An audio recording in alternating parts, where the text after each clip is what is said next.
Muy bien, bueno, pues continuamos con nuestro programa. Vamos por ahí 15 minutos, un poquito pasados de tiempo, pero estamos tratando de ahí de solucionarlo.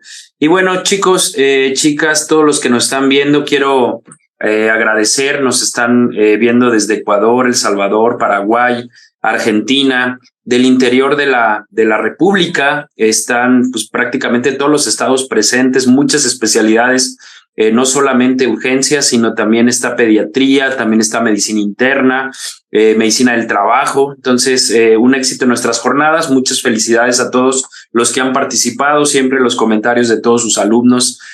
Ahí en el chat, yo los invito a que todos estén ahí participando en el chat para saber de dónde nos están escuchando, de dónde nos están viendo. También felicitar y agradecer a Syntox, que está presente, Centro Toxicológico de Plaguicidas. Están presentes y están escuchando nuestras jornadas. Y también al Centro Toxicológico Venustiano Carranza, también de adicciones, drogas de abuso en la Ciudad de México. Muchas gracias por estar presentes. Bueno, pues continuamos con nuestras presentaciones, con nuestros temas. Quiero presentar a la doctora Nancy Cristal Rodríguez Uvalle. Ella es médico de emergencias, especialista de naval, y aparte es toxicóloga clínica egresada del Centro Toxicológico del Hospital Juárez de México. Doctora Nancy nos va a platicar acerca de las intoxicaciones en otro grupo de alto riesgo, que son los adultos mayores, y te agradezco muchísimo, Nancy, la participación. Bienvenida.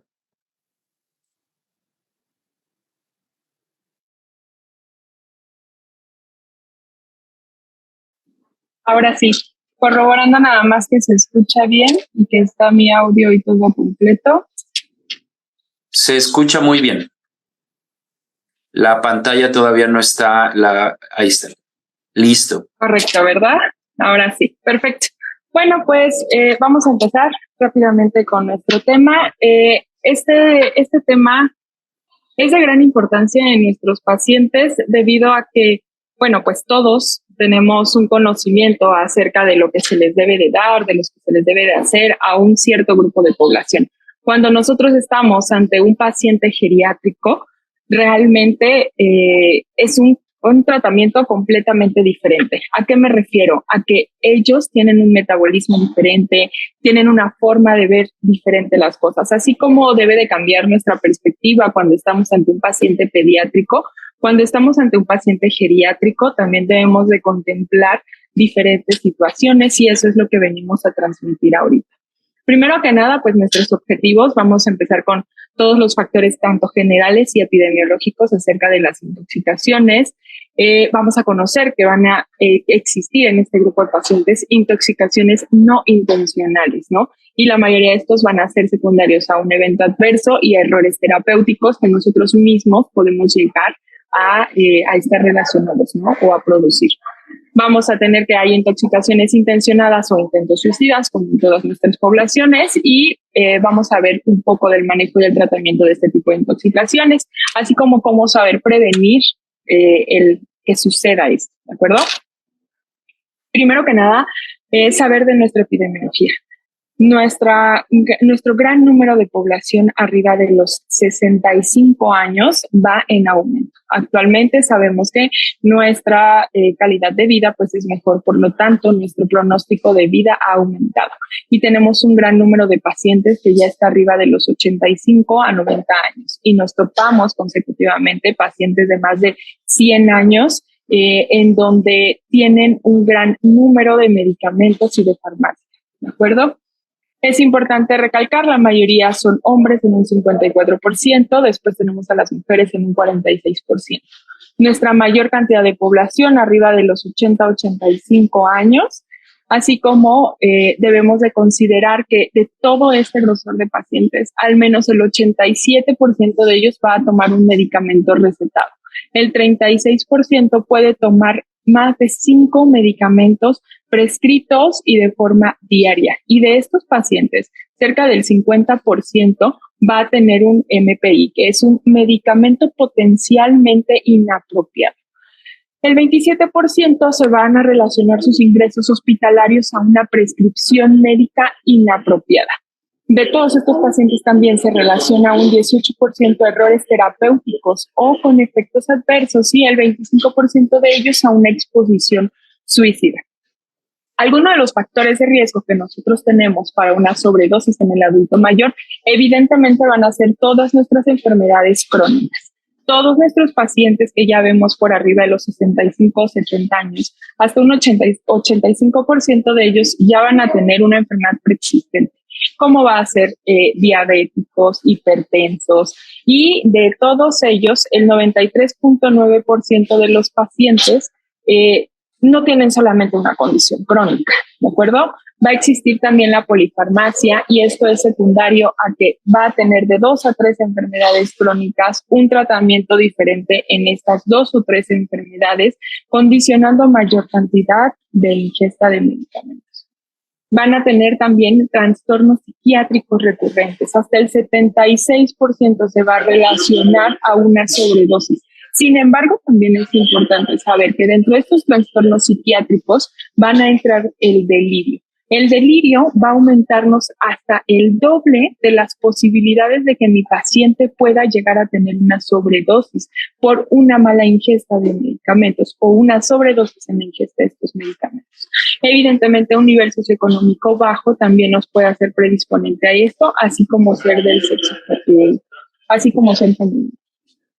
Dentro de las intoxicaciones no intencionales, así como eventos adversos y errores terapéuticos, vamos a tener varios factores que nos van a llevar a ello. Primero que nada, factores fisiológicos. Sabemos perfectamente que con la edad ya va a haber alteraciones en todo nuestro cuerpo para la absorción y para un efecto del fármaco, así como la función que este va a hacer.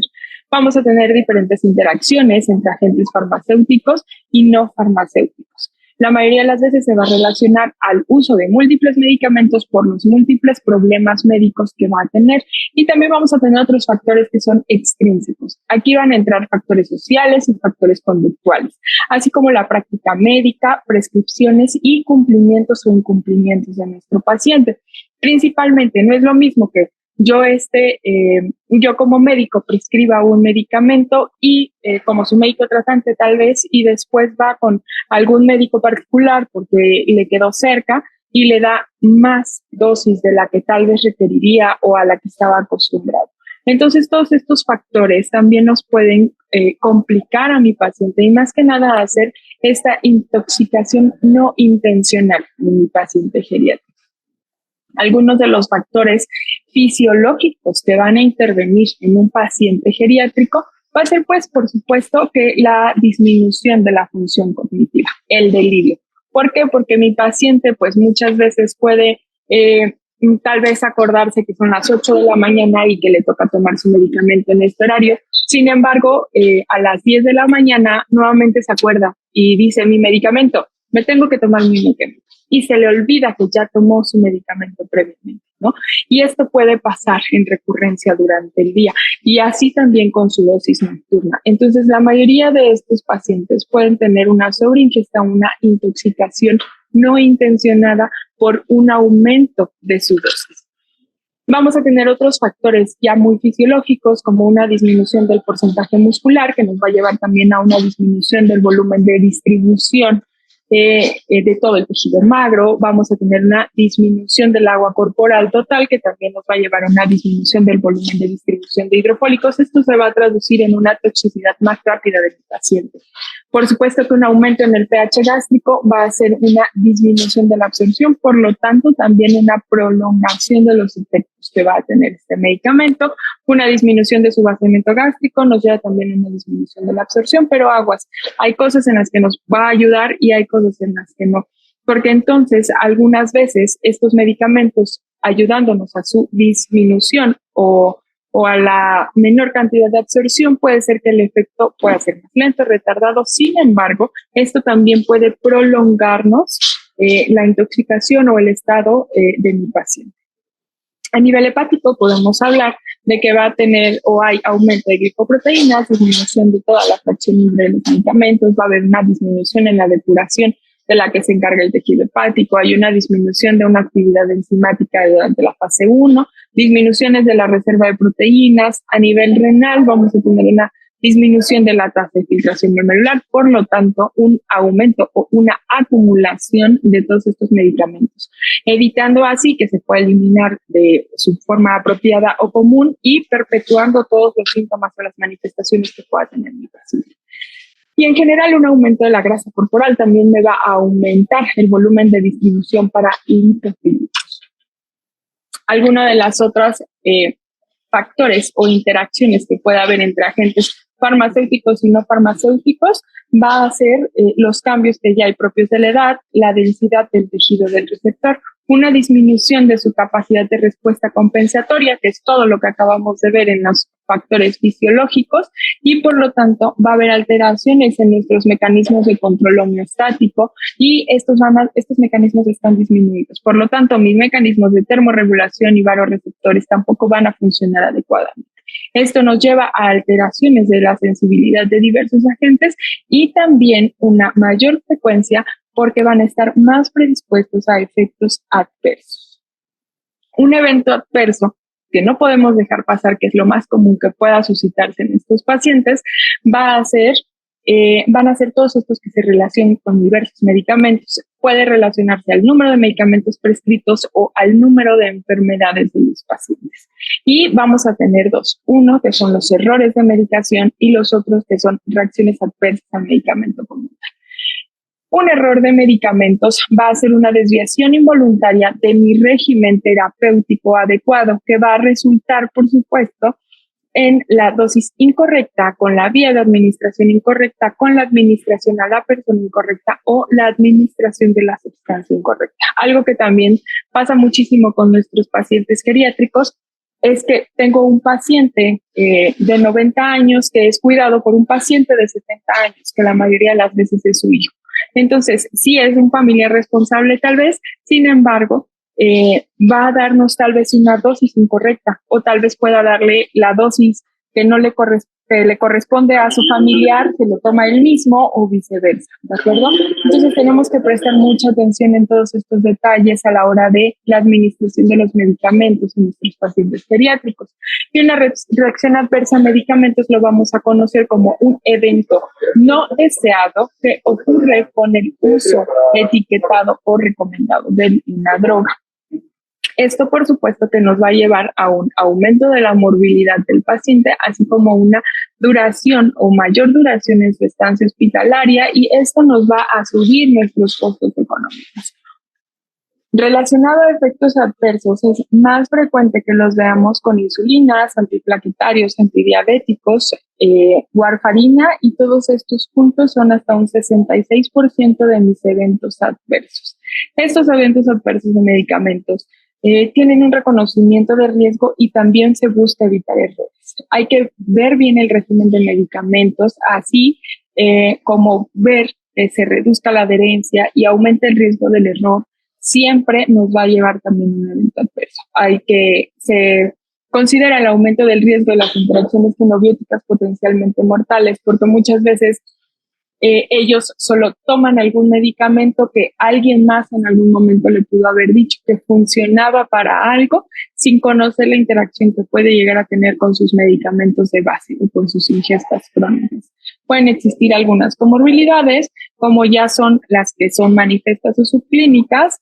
Hay una falta de conocimiento en la prescripción, en donde vamos a tener dosis inapropiadas y aumento de dosis rápidamente. Es decir, el paciente toma su medicamento, sin embargo, siente que no le hizo o sigue con su glucosa alta, a pesar de que ya se tomó su pastilla del día de hoy. Tal vez le tocaba metformina hoy por la mañana, pero se toma su glucometría al mediodía y se encuentra aún con glucosa alta, entonces al paciente se le hace fácil tomar otra pastilla más de metformina o 2 o 3 más de metformina en un intento de querer mejorar su glucometría. Y pues, ¿qué va a pasar? Podemos llegar a tener un paciente con una intoxicación con metformina.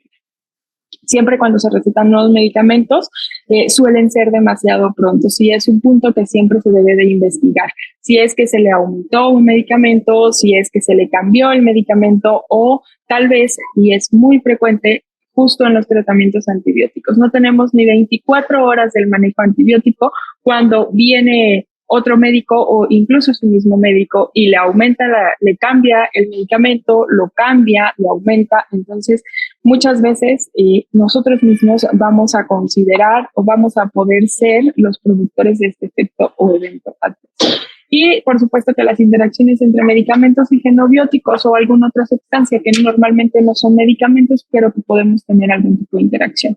La mayoría de los adultos mayores suelen dejarse llevar por lo que les dicen, por lo que les dan, sin poner ningún tipo de objeción. Entonces puede tomar algo naturista, algún té que le recomienden y por supuesto que puede tener algún tipo de interacción farmacológica con todo lo que se está tomando. Dentro de los factores extrínsecos de mis pacientes, vamos a tener algunos sociales y del comportamiento. Aquí va a intervenir mucho la educación de mi paciente, así como los medicamentos y la prescripción que se le da.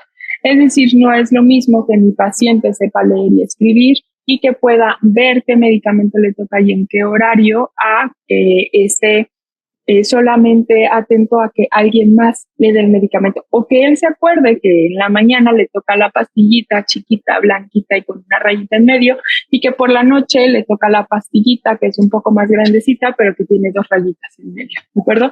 Entonces, a la hora del cumplimiento de su dosis o de su farmacología, pues por supuesto que podemos tener errores. Algo muy frecuente es el incumplimiento del mismo paciente. Porque hay ocasiones en las que el paciente dice, pues no, ya no me lo quiero tomar y hoy no me lo voy a tomar. Por lo tanto, solo no se toma ese medicamento. Sin embargo, al siguiente día se acuerda que no se lo tomó un día antes y dobletea la dosis, toma más dosis de la que requiere. O nos pasa algo como con el ejemplo de la metformina, ¿no? Se va a tomar su medicamento y no se le baja su glucosa rápidamente, entonces toma más y más dosis, que nos puede llevar, por supuesto, a una intoxicación. Algunos otros factores es el desconocimiento de los medicamentos. No sé exactamente cuál me toca o cambio de nombre del medicamento o lo compro porque es parecido o lo compro en un gramaje diferente. Esto es súper importante, que mi paciente está acostumbrado a tomar olanzapina a 10 miligramos, ¿no? Y de repente compra otro gramaje y doblan su dosis, ¿no? Entonces, eso también es muy importante a la hora de que nosotros investiguemos lo que sucedió con la farmacia, con la ingesta del paciente. La polifarmacia, bueno, eso sabemos que es común y la mayoría de mis pacientes adultos mayores lo va a tener, porque además de mi paciente que va a tomar un antidiabético, un antihipertensivo, también puede tomar, no sé, algo para su próstata. Además de estos 3 medicamentos o 6 medicamentos, va a venir a consulta para que nosotros le demos atención por una infección respiratoria y vamos a aumentarle 3, 4, 5 medicamentos más. De repente él va a tener 10, 12 medicamentos y la mayoría de ellos pueden ser o no necesarios o pueden ser cambiados unos por otros para que podamos hacer más fácil la situación a los pacientes. Podemos también tener algunos errores de medicación, es decir, se le prescribe uno y a la hora de comprar se equivoca y toma otro o compra otro completamente diferente. Siempre una prescripción inadecuada también puede estar dada por una distribución o mala administración de la ingesta de mis pacientes. Hablando un poco de suicidio y envenenamientos intencionales en estos pacientes, pues tenemos que en más de 85 años se aumenta la cantidad de suicidios y llegamos a ser hasta 48 suicidios por cada 100,000. En más de 65 años, los hombres tienen una relación de 31 por cada 100,000 y las mujeres de 5. Sí. Existe un gran riesgo de suicidio con un aumento de distribución bimodal entre los 30 y los 80 años. Principalmente a los 80 años podemos tener un riesgo de suicidio porque muchas veces llegan estos pacientes a esta edad sin haber cumplido perspectivas, al decir soy una carga y ya no quiero seguir siendo una molestia, al tener una pobre red de apoyo en donde no va a tener la suficiente atención por parte de sus familiares, por lo tanto, ellos mismos suelen decidir querer terminar con su vida. Un intento suicida por intoxicaciones se relaciona en un 7% y los medicamentos que más se han asociado son benzodiazepinas, antidepresivos tricíclicos. Sin embargo, hasta un 80% de estos pacientes puede utilizar una antidepresiva. Tenemos un gran riesgo en intoxicaciones con benzodiazepinas en este grupo de edad debido a que el déficit neurológico que nos puede ocasionar nos van a propiciar mayor número de neumonías por aspiración, hemorragias traumáticas y caídas. También en esta edad o en este grupo de edad inicia mucho el abuso de sustancias, como puede ser el alcohol, opioides e incluso algunos sedantes. Y vamos a tener una gran tasa o una tasa muy acelerada de envejecimiento biológico de estos pacientes, es decir, que si tal vez no tomaba tanto nuestro paciente, pero a partir de los 70 años cayó en depresión, empezó con más alcohol y con ingesta de algunas otras drogas, vamos a tener una tasa de envejecimiento muy acelerada.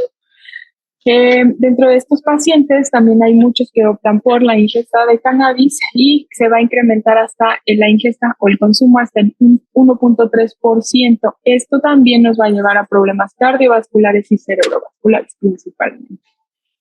Hablando ya de las manifestaciones clínicas que podemos obtener o que vamos a ver en estos pacientes, pues es muy importante saber que nuestras manifestaciones no van a ser normales.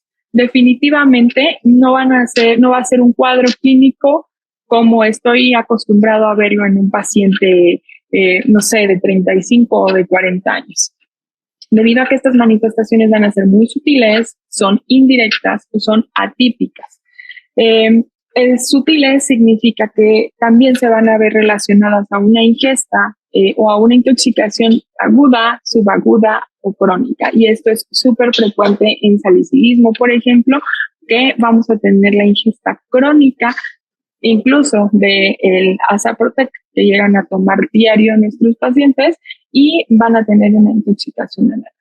Las manifestaciones clínicas de una intoxicación aguda, a pesar de que pueda ser muy florida, pueden ser indirectas o pueden ser atípicas. Para que nosotros podamos tener una adecuada historia clínica, tiene que ser muy precisa. Tenemos que ser súper juiciosos a la hora de interrogar. Es decir, justo como decía ahorita el doctor Eric, tenemos que ser unos investigadores completamente. ¿A qué me refiero? Tengo que investigar qué tomó, a qué hora tomó, cuántas tomó, quién lo vio que lo estaba tomando, quién vio cuántas tabletas estaba tomando. Hace poco tuve un caso clínico de una paciente que llegó con déficit neurológico agudo, nadie sabía qué, al principio se le protocolizó como un evento vascular cerebral. Sin embargo, después de interrogar a la paciente y al familiar, pues bueno, resulta que la paciente tomó su medicación de la mañana, pero después se volvió a dormir. Y cuando despertó nuevamente, volvió a creer que no había tomado su medicación y repite su dosis de medicación con una ingesta de benzodiazepinas. En este caso fue clonazepam y pregabalina. Por supuesto que cuando llega mi paciente un par de horas después con un deterioro neurológico agudo, pues no se sabe de dónde sale, ¿no? Entonces hay que ser bien juiciosos a la hora de interrogar porque debemos entonces saber, aparte de sus medicamentos con los que ellos cuentan de forma normal, cuáles otros tienen a la mano. Es decir, mi botiquín dentro de casa, que siempre existe en todas las casas, ¿qué más tiene ahí? Si va a tener, tal vez esta paciente resultó que también tenía carbamazepina dentro de su botiquín, ¿no? Y a la hora de que les pido el medicamento y les pido sus dosis y sus blisters de medicamentos, pues resulta que la señora guarda todos sus medicamentos en un solo botecito en donde tiene todas sus pastillas juntas. Evidentemente sin nombre, evidentemente no marcadas, todas juntas dentro de un botecito. Cuando las sacas y la expones, pues tenía 3 chiquitas de colores diferentes, blancas, una ovalada azulita, una más grande color blanca. Entonces, esto va a propiciar que mi paciente se pueda confundir a la hora de la medicación y que pueda doblar o triplicar la dosis que normalmente usa. Entonces, a la hora de interrogar a nuestros pacientes, debemos de ser bien especiales para poder saber qué es lo que tomó, cuándo y cómo. Los medicamentos prescritos recientemente administrados o disponibles. Si recientemente me hicieron cambio de la medicación cuál fue, cómo fue, y si es posible que pidamos recetas o si es posible que pidamos la medicación como tal en físico para que nosotros podamos corroborarlo, entonces va a ser mejor. Uso de medicamentos de bajo índice terapéuticos, es decir, son estos medicamentos que van a tener un complejo muy estrecho para saber entre una dosis terapéutica y una dosis tóxica. Algunos de los medicamentos que más se van a asociar con algunas manifestaciones clínicas en esta edad van a ser la hipotensión ortostática, que la puede llegar a presentar hasta el 32% de mis pacientes y se va a relacionar al uso de diuréticos, betabloqueadores, calcioantagonistas, nitratos, antidepresivos y antipsicóticos. Un síncope que, así como puede estar asociado a alteraciones del ritmo cardíaco o de la conducción nodal y de anomalías de la repolarización o alteraciones y alargamientos en el QT, se van a asociar muchísimo también a beta bloqueadores, calcioantagonistas, antidepresivos específicos, antiarrítmicos de clase 1A por lo regular. Cuando tenemos la presencia de edema pulmonar, se puede relacionar una insuficiencia respiratoria también a un salicilismo crónico. Cuando hay hilio, siempre interroguemos analgésicos, opioides o anticolinérgicos. Recordemos que ya en una edad de más de 75 o 80 años, un gran número de pacientes va a tener ingesta de opioides por dolores crónicos. Esto significa también que este mismo dolor crónico va a hacer que usen tramadol, que usen buprenorfina, que incluso tengan parches de buprenorfina y por lo tanto nos puede llegar a dar tanto alteraciones con un hilio, así como incluso déficit neurológico. Diátesis hemorrágicas cuando se relaciona a una coagulopatía inducida por warfarina. Entonces, mi sospecha diagnóstica se va a hacer cuando yo tengo mi historia clínica, tengo una exploración exhaustiva, hago una exploración exhaustiva, interrogo bien a mi paciente o a su familiar y con algún tipo de laboratorios en donde puedo yo tener una intoxicación o determinar la intoxicación geriátrica de mi paciente. Tratamiento. Nuestros tratamientos tampoco van a ser tan comunes, ni tampoco vamos a usar lo mismo que usamos en todos nuestros pacientes. Aquí voy a tener mucho juicio a la hora de utilizar dosis múltiple de carbón activado. Voy a poner una especial atención a la motilidad que va a tener y a la función gastrointestinal que presenta mi paciente. Uso de bicarbonato de sodio, aunque esté bien descrito que lo puede utilizar, debo de poner especial atención a pacientes con insuficiencia cardíaca o con enfermedad renal crónica porque podemos además sobrecargarlo de líquidos o hacer alteraciones iónicas. Dentro de los métodos de extracción extracorpórea, siempre los vamos a dejar para todos en donde sí está bien descrito que se puede utilizar, por ejemplo, salicilatos, litio, metformina y cuando se asocia a una disminución de la tasa de filtración glomerular. Y pues bueno, ya para terminar, siempre durante mi tratamiento voy a interrumpir temporalmente los medicamentos previamente recetados hasta que logremos investigar cuáles van a ser los medicamentos que me están ocasionando estas alteraciones.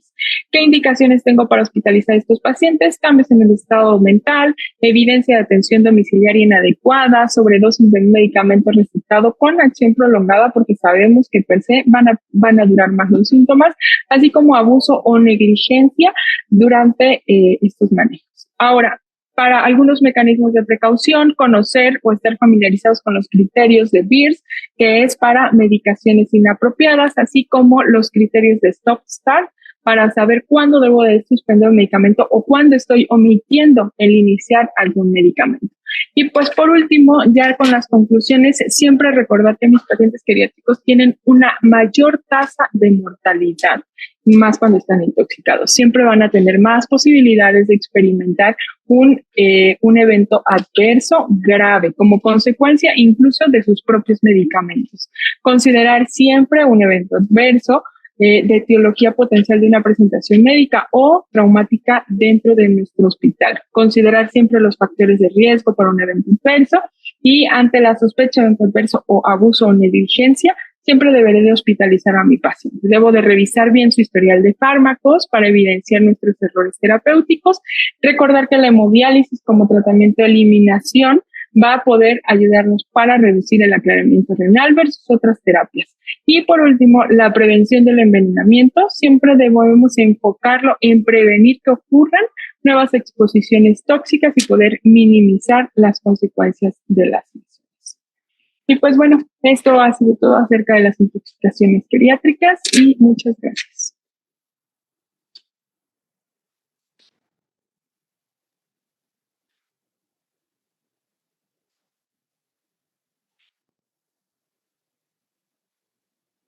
Doctora Nancy, muchísimas gracias. Gracias por tu presentación. Muy interesante el tema, sobre todo porque pues muchos de nuestros pacientes, nosotros en el IMSS, en el ISSSTE, muchos de nuestros pacientes son los grupos que más atendemos, ¿no? El paciente adulto mayor. Y bueno, pues son, la doctora Escalante nos lo mencionaba en algún momento, son grupos de alto riesgo y se están comportando como niños. De repente ya pues no ven bien los medicamentos, duplican dosis de medicamentos y bueno, pues los cuidados de repente ya no son como cualquier adulto los tendría. Entonces son un grupo de alto riesgo y hay algunas consideraciones que tú nos marcaste muy bien. Muchísimas gracias, doctora Nancy, siempre por todo tu apoyo. Felicidades por lo que estás emprendiendo y te mando un fuerte abrazo. Muchas gracias, doctor. Un gusto siempre estar aquí. Hasta luego. Muy bien. Bueno, aquí el doctor Toño Vidal.